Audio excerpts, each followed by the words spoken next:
সংবাদ সবাইকে স্বাগত জানাচ্ছি আমি ফিরোজ তোহা। শুরুতে সংবাদ শিরোনাম জানিয়ে দিব সর্বশেষ গুরুত্বপূর্ণ আপডেট সংবাদ। শুরুতেই শিরোনাম। প্রধানমন্ত্রীর বক্তব্য উন্নয়নে রঙিন ফানুস, অভিযোগ করলেন ইসলামী আন্দোলন বাংলাদেশ।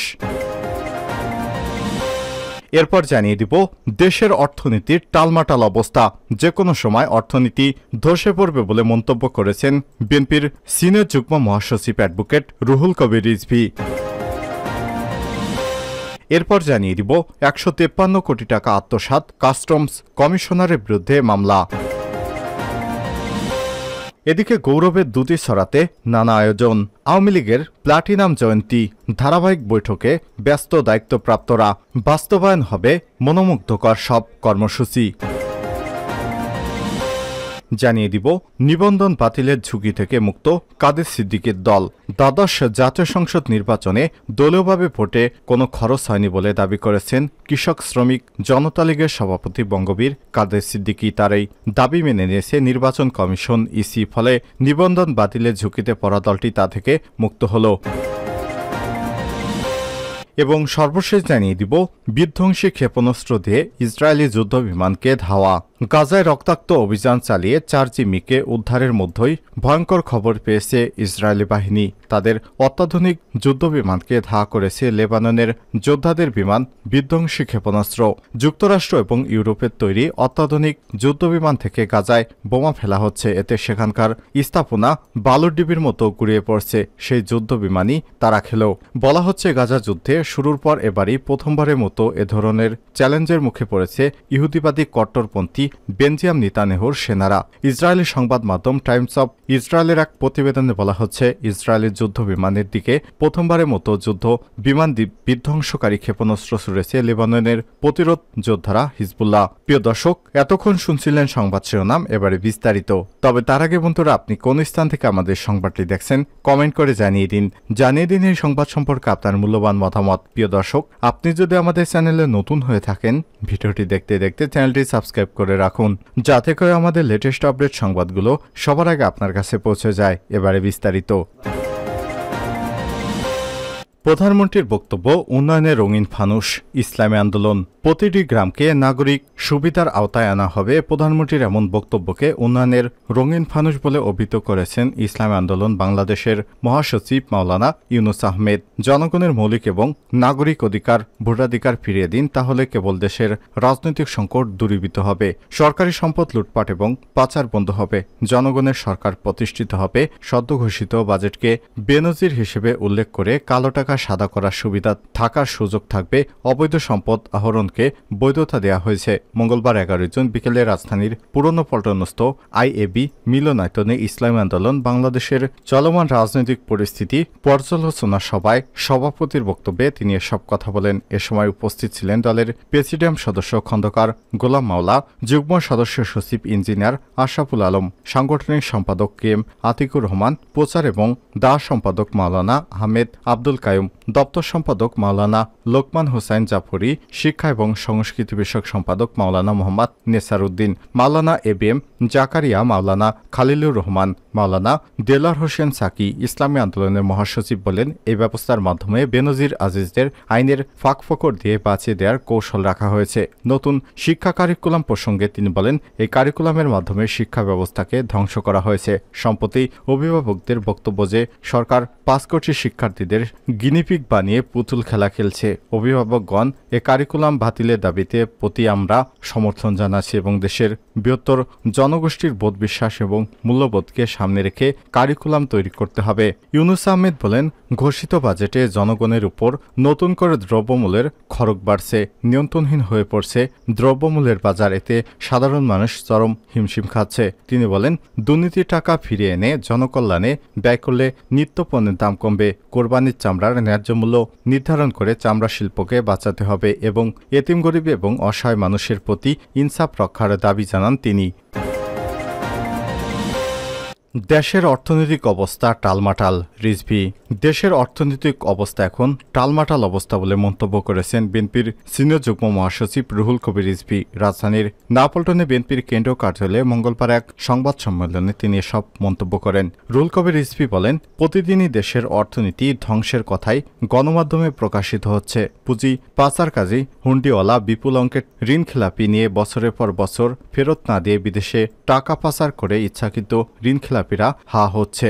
ডলারের তুলনায় টাকার মূল্য কমে যা, তীব্র ডলার সংকট, প্রবাসী আয় কমে যা, রেমিটেন্স কমে যা, অস্বাভাবিক সার্বিক মুদ্রাস্ফীতি এবং খাদ্যপণ্যের মূল্যস্ফীতি সহ সীমিত এবং নিম্নয়ের মানুষদের গভীর সংকটে ফেলেছে। তিনি বলেন, ক্ষমতা গোষ্ঠীকে ব্যাংক থেকে অন্যায় সুবিধা দেওয়ার কারণে ব্যাংকগুলো এখন মুখ থুবড়ে পড়ছে। ঋণখেলাপিরা এখন উল্লাসে মেতে উঠছেন। ব্যাংকে গচ্ছিত অর্থ থেকে তার প্রয়োজনীয় টাকা ঈদের প্রকালে তুলতে পারছে না বলে ব্যাংকের সাধারণ গ্রাহকেরা মাথা কুটছেন, আর ব্যাংকের স্টাফদের মাসিমারা ছাড়া এই মুহূর্তে আর কোনো কাজ নেই। রুহুল কবির রিজভী বলেন, দেশের আওয়ামী লীগ ফ্যাসিবাদের কালোছায়া পরিব্যাপ্ত রাষ্ট্রের সব প্রতিষ্ঠান আওয়ামী কর্তৃত্ববাদী শাসনের অভিঘাতে বিপন্ন প্রায়। আইন আদালত থেকে শুরু করে সর্বত্র আওয়ামী হিংস্রতার আঘাত সুস্পষ্ট। দুঃশাসনের আঘাতে আইনের শাসন মনে হয় আত্মঘাতী বলি দিয়েছেন। যুবদলের সাবেক সভাপতি সাইফুল আলম নীরবের বারবার সব মামলার জামিন পাওয়ারও জেলগেট থেকে বেরোনোর সময় নতুন মামলা দিয়ে তাকে কারাবন্দী করে রাখা হচ্ছে।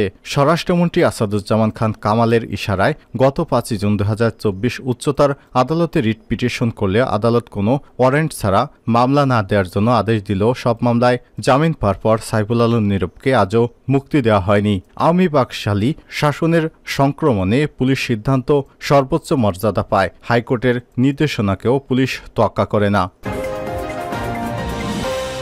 153 কোটি টাকা আত্মসাৎ, কাস্টমস কমিশনের বিরুদ্ধে মামলা।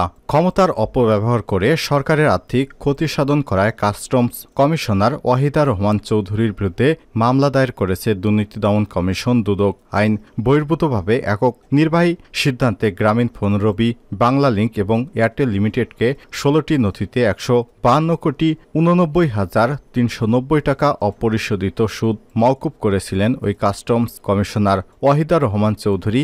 এনবিআরের বৃহৎ করদাতা ইউনিটের কমিশনার হিসেবে অবসরে যান।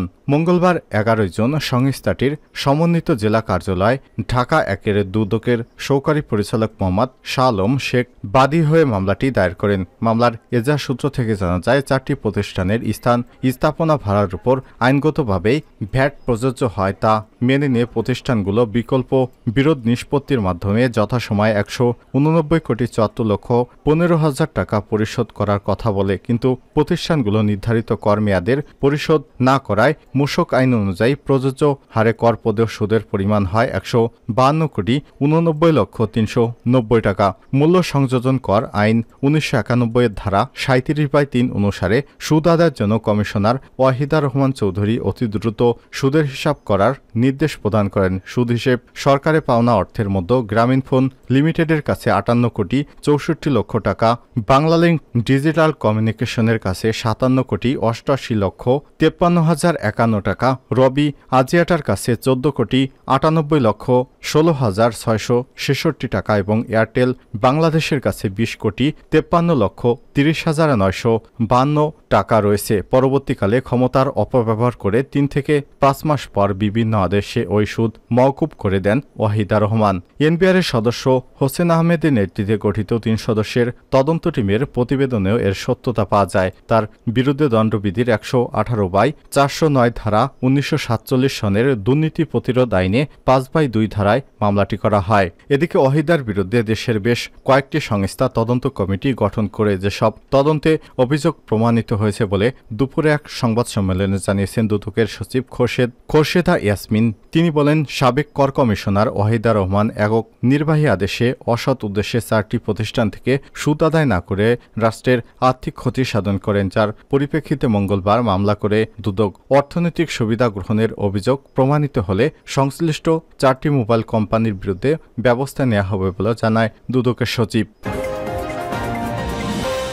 গৌরবের দ্যুতি ছড়াতে নানা আয়োজন জাঁকজমকপূর্ণভাবে পালিত হবে বাংলাদেশ আওয়ামী লীগের প্লাটিনাম জয়ন্তী। সরকারের উন্নয়ন তুলে ধরার পাশাপাশি ব্যানার ফেস্টুন এবং প্লেকার্ডে উপস্থাপন করা হবে দলের ইতিহাস, ঐতিহ্য, আনন্দ শোভাযাত্রা, আলোচনা সভা এবং মনোমুগ্ধকর সাংস্কৃতিক অনুষ্ঠানের মধ্য দিয়ে দলটির সর্বস্তরের নেতাকর্মীরা আনন্দ উৎসব করবেন। এসব কর্মসূচি বাস্তবায়ন করতে ব্যস্ত সময় পার করছে দলের দায়িত্বপ্রাপ্তরা। ধারাবাহিক বৈঠকও করছে তারা। ক্ষমতাসীনেরা বলছে উপমহাদেশে প্রাচীনতম রাজনৈতিক দল আওয়ামী লীগ। এই দলের প্লাটিনাম জয়ন্তীকে স্মরণীয় করতে সব ধরনের প্রস্তুতি নেওয়া হয়েছে। আমন্ত্রণ জানানো হবে দেশের নিবন্ধিত সব রাজনৈতিক দলকে। এছাড়াও বিভিন্ন দেশের কূটনৈতিক সুশীল সমাজের প্রতিনিধিদের আমন্ত্রণ জানানোর পরিকল্পনা নেওয়া হয়েছে। এ বিষয়ে আওয়ামী লীগের সাধারণ সম্পাদক ওবায়দুল কাদের বলেন, কেন্দ্র থেকে ওয়ার্ড ইউনিয়ন পর্যন্ত প্লাটিনাম জয়ন্তী জাঁকজমকপূর্ণভাবে পালন করা হবে।